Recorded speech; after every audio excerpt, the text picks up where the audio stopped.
Hello, everybody. Thank you for tuning in to the Liberty Report. Daniel McAdams is with me today. Daniel, good to have you here. Good morning, Dr. Paul. Well, good. Our title for our program today has something to do with a senator from Texas that's running for president by the name of Cruz. And we have a title, Carpet Bomber Cruz, Libertarian or Neocon. Well, that's pretty interesting. But what I want to ask you, though, is are we certain that this is not unfair to use carpet bombing? Did somebody throw that out at him and it stuck, or how did that come about? No, he did say it, and obviously on the campaign trail, hyperbole is part of the stock in trade, but he said he would carpet bomb the Middle East. He wanted to see if sand would glow in the dark. And then he was criticized for that, and of course the fallback was, I'll never apologize for being tough against ISIS and that sort of thing. But what he doesn't realize in saying that is that many of the places that are ISIS controlled are villages, places in Syria like Madaya, where people have been starving because ISIS controls the city. Is he going to carpet bomb those cities and kill thousands of civilians? And obviously, there will be, to say that, well, we didn't target the civilians, but yeah, they just call it, what is it? Collateral damage. Collateral damage, and they brush it off no matter what. But the article that we're referring to is written by Rosie Gray, and it was on BuzzFeed, and the theme of the article is, about Cruz's foreign policy, and that he's pretty close to the neocons, and it looks to me like they've acknowledged that their people, their first choices, like Bush and Rubio, must be out of the picture, which I think, politically speaking, what's going on here now, that the neocons are cozying up to Cruz, is the fact that they've thrown in a towel when it comes to Rubio. But that's just my own little opinion. But I want to read one quote from the article, which sort of is the theme of the article, because not unlike a lot of politicians, Cruz is all over the place on foreign policy. And he's smart enough to recognize that the Libertarian movement, that element in the Republican Party, is not insignificant. And he doesn't want to just say, oh, Ron Paul supporters are a bunch of goofballs. And he brags about it. I'm the one that's going to pick up his thing, his votes, and sort of knock down Rand because he's getting the libertarian votes. At the same time, the article is very clear in pointing out that his associations, with the neocons are rather stronger than I really believe. It's sort of instinctive that you can't trust what politicians say. But let me read this article, which I think is the crux of what's going on here. And this comes from a quote from somebody they don't name the person, but it comes from the Pentagon, an unnamed Pentagon official. But they put it in quotes. And this individual says, I think most neocons think he's persuadable, that is Cruz, and he's shrewd politically. He had to get the Libertarian folks, the Rand Paul folks, on board. So that was his whole strategy. So he's trying to balance, I'm a Libertarian, I'm a good guy, and I want these guys that really don't like government, but at the same time, my really close friends or the neocons. And then she goes and names names. So were you a bit surprised, or some of these names that popped up? They're pretty strong neocons, and I would think that'd be very significant. Well, I wasn't surprised because I wrote an article back, I don't know, maybe 6 months or so ago about all the candidates, except for two, and that was Trump and Rand, but all the candidates went to this John Hay initiative, which is a neocon-run one-stop shopping for foreign policy advice. They put themselves up as, hey, we're the experts. We know everything about foreign policy. We've been in this town forever. If you need an advisor, come see us. We'll set you up with one. And so that's why he ended up with Bill Kristol, Elliot Abrams, James Woolsey, John Bolton, all these people that he listens to. So it just shows that when it comes to foreign policy, there's no independent thinking among these candidates. They go to the same people that have been wrong consistently. Well, does he get cover, and does he get an excuse because he wants to be Ronald Reagan? So he identifies with Ronald Reagan, strong, and willing to use force, and he's, the conservative. But at the same time, the administration of Ronald Reagan wasn't exactly non-interventionist. I mean, I think Reagan got a huge pass because one of the people that Cruz has mentioned that sort of he looked up to was Jean Kirkpatrick. Now she's hardly even leans in our direction. She's not even, would you even put her in the camp of the realists, or would you say that she sort of made the neocons quite happy? Yeah, she was one of the original neocons that I would say infiltrated the Reagan administration early on, and he was convinced to give some positions of power to some of the neocons to quiet that wing of the party. Maybe I'm being too nice to him. But what they did is they took over places like the National Endowment for Democracy, all of the regime change things, and this is where they built their power base, and these are the people who he now embraces.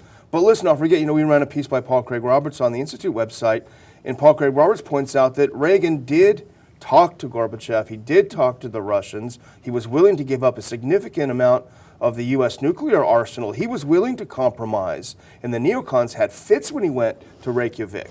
And Cruz mentions an association or admiration for Victoria Coates. A lot of people wouldn't know that name, but she happens to have been a close aide of Rumsfeld, so that connects him to the most neocon presence we've ever had was George W. Bush, and he's not bashful, about that. So I think that right now it might be coming together, and some conservatives who are saying, well, I sort of like Rand, but we don't know what's happening, so we better look at the next closest thing to libertarianism. So they're thinking about going with Cruz. But what about this association? One of the excuses that they use in this article is why he might be a good guy and we can trust him. That's what the neocons are saying. Well, he went to Harvard. He went to Princeton. He graduated from our schools. And therefore, even if he has to play politics, we can trust him because he really is part of the establishment. What's interesting is the Rosie Gray article you pointed out talks about all of his neocon advisors, but there's also a Weekly Standard article that Stephen Hayes wrote that does the opposite in a way. It talks about what a libertarian Ted Cruz is, and it talks about how so many of the Ron Paul 2012 supporters have gone over to Cruz. So in a way, they're making some cover. Obviously, politics is the art of deception, but the Weekly Standard is going out of their way to make it look like he's less a neocon and more like a libertarian who's putting the two together. But I think the argument could be made that as many of your voters, if not more, have gone to other candidates. I think Trump appeals to a lot of your old voters because he's perceived, probably wrongly you'd say, as an anti-establishment type. But just because a few have gone to Cruz doesn't mean that he carries the mantle. And he will not give an inch on his hostility toward Iran. No matter what, every Iranian's a bad person, and there's no way you can ever talk to him. And after this settlement or agreement that has been made, an international agreement, by the way, that some of the money that the internationalists, and especially the United States, stole, $100 billion plus, is going back, to the Iranians. And he is hysterical about that. At one time, when they worked out that prison deal, and some prisoners was released, and he was grateful, which he should have been. But that doesn't mean that you can trust him. He wouldn't give even the slightest inch that when you talk to people, maybe you avoid some conflict. Like now, we don't have these types of conflicts with China like we used to. But he not only remains hostile, he's very aggressive. And this is not libertarian. It's not non-intervention. It's not sensible. Doesn't help us in any way in defending our country. Is that he wants not to just put the sanctions back on that have just been taken off the Iranians, and seems to be helping a whole lot because, quite frankly, a lot of people do believe that the Iranians are less likely able now to have a nuclear weapon. So he's saying that not only should we put them back on, they should be a lot tougher. And if you're very consistent and you look at what sanctions are, that's like a blockade, and that's what we have done to these countries. And we did it to Iraq, and we did it to Iran for a long time. And then we wonder why the hostility lasts for a long time. Sometimes I think you have to give them a little bit of credit after their punishment. Look how long we have bombed some of these countries and what we have done. And even if we didn't do it directly, and even though we didn't target them, a consequence of our foreign policy meant great harm and danger and destruction to these countries. So this whole idea that that we need to punish them even more, never recognizing that maybe they're like other human beings and like they're a faction in this country. We have our side, the Libertarian non-interventionist factor, competing with the neocon. Couldn't this possibly be the case with Iranians? Don't you think there might well be factions in Iran and that we shouldn't be identifying them as all the same thing? Yeah, giving ammo to the hardliners. Right. But Cruz is no dummy. He has earned this mantle of being anti-establishment by taking on McConnell, the Senate Majority Leader, who's one of the most despised people in Washington, probably after John McCain. So he's played his cards right. I think he understands that there is such an anti-establishment mood here in the U.S. now that he's taken it on. But if you look at beyond just style and look at the policies, we talked a little bit about, I made a little quick list of Cruz on world affairs. They say no talking with Iran, NATO expansion up to Russia's borders, back to 1962 on Cuba. He once told a group of Middle Eastern Christians who, a lot of them were victims of Israel's policies, you must stand with Israel. And they booed him off the stage because he was so inconsiderate to their problems. More sanctions on Russia, more support for democracy activism overseas, i.e. regime change. The only place, I try to be positive, I found one thing that I think we would agree on. He does not want to go ahead and go in and overthrow Assad because he rightly warns that ISIS will take over. So he's got one right and a lot wrong. Yeah, well, all those things you suggest, it's sort of a carpet bombing of bad policies, and it's scattered all about. So I don't think much good can come from this. But in a way, he's going to fit into the debate because foreign policy, other than go after ISIS, and they can't, they're trying to outcompete with each other on who's the toughest, who's going to kill them. But they never talk about the consequence. How do you identify them? Are they in the cities? And carpet bombing doesn't solve any problem. And they never ask the question, well, maybe some of the people who grow to despise us and our policies, our invasions and our bombing has something to do with our policies. And so few look inward. It's a natural instinct not to look at ourselves and see our own personal shortcoming or our country's shortcoming and see if correcting those problems might not be helpful. So often we had these issues come up in the Congress where we wanted to punish a country because they had infractions of human rights. And there was a lot of that. They want to punish China in different places. And, recognizing it and maybe making a suggestion is one thing, but the inconsistency, did they do that with Saudi Arabia? And besides, if we're out there giving instructions of this country, you do this, ignore this country over here, and not paying attention to the violations of civil liberties in this country here, just look at our justice system. Why are we incarcerating nonviolent criminals at a rate far exceeds minorities than it does Caucasians? So that is an injustice that we should be correcting and not saying that we're going to punish the Iranians because we can't trust them. We don't know what's going to happen. Yeah, I think the biggest disappointment in someone like Cruz is that he still views the neocons as experts. And if you look at every piece of advice they've ever given, it's always backfired. It's always been wrong. It's always produced, as you say, blowback.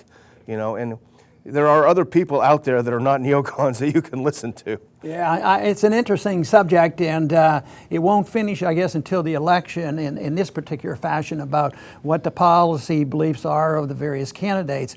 But right now, I think Cruz is getting a free ride from criticism from the Libertarian group. I just urge caution. Look and read. Don't go by what Daniel and I say.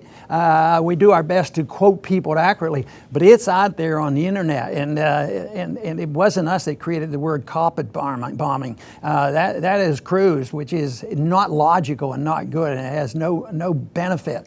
So there's no question in my mind which way he leads, although Daniel points out one point where he was right on Syria and said some correct things, and on civil liberties he has done the same thing. But since he is also a flip-flopper and he's in politics, and even the Pentagon recognizes, well, we give him an excuse on this because because he has to do this for political reasons. Of course, many of them do, but it's also the reason the American people are disgusted. And hopefully they would find out the people who are going to do the same things in office that they claim they're against. And that's the real challenge for the American people. But so unfortunately, the elections are very superficial, and they're guided by the propaganda of the media and the government and the total establishment. Cruz, of course, was praised because he went to Harvard and Princeton. I mean, that's where a lot of this stuff comes from. But we need to wake up and look at what these people are saying. And if you want non-interventionist, if you want a policy that defends this country and not talk about policing the world, you'll have to look elsewhere than for Ted Cruz. I want to thank everybody for tuning in today, and please come back soon to the Liberty Report.